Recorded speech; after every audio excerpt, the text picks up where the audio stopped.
I want to talk to you today about the importance of including special needs students with typically developing peers in regular education classrooms. According to Stephanie Torino, 2012, The History of Inclusion, Educating Students with Disabilities, as recent as 100 years ago, students with disabilities received little, if any, formal education.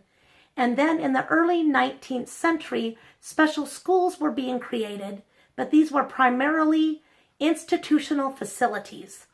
And special education students were still excluded from typically developing students.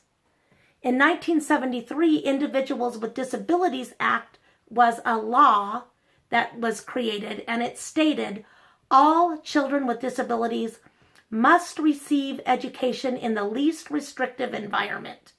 This meant that students with special needs can and should be taught in regular public classrooms.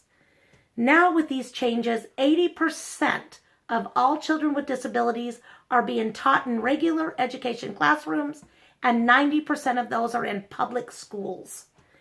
This has increased the number of students with disabilities graduating from high school, with over half receiving a diploma. Research suggests that teachers should create inclusive classrooms because it improves all student outcomes. Students are working together cooperatively, and it creates a more positive, enriching environment for students and families. From the website janellemalawienda.files.wordpress.com, 2015, Inclusion, How to Push Your Students with a Severe Learning Need into the General Education Setting with an Aid. My visual aid shows that there are many elements that make inclusion work. With inclusion in the center, there is effective instructional strategies, teaming and relationship building, vision and attitude, professional development, common planning time, administrative support, family involvement, and accommodations and support systems with inclusion in the center.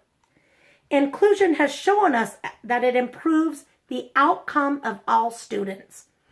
Typically developing peers are being challenged to collaborate with students with special needs.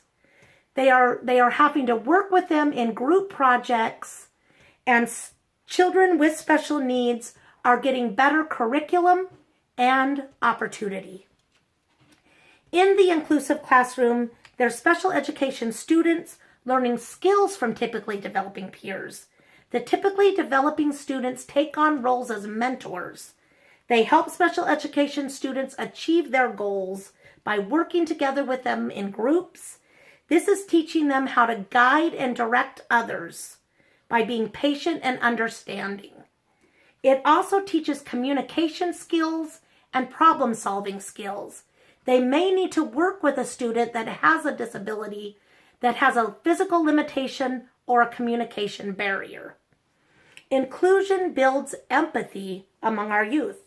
In the book Julie Allen, 1999, Effectively Seeking Inclusion, Pupils with Special Needs in Mainstream Schools, says typically developing peers display protectiveness over the well-being of special education students. They may even allow social conventional rules to be broken, such as hugging or holding hands. It gives them a better understanding of what it's like to have a challenging learning disability.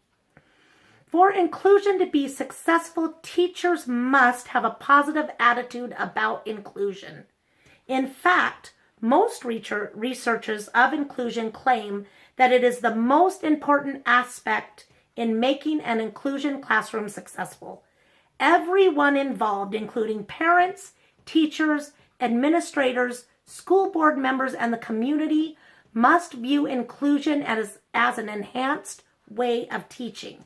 The child with a disability must view inclusion as a window to a more ordinary life.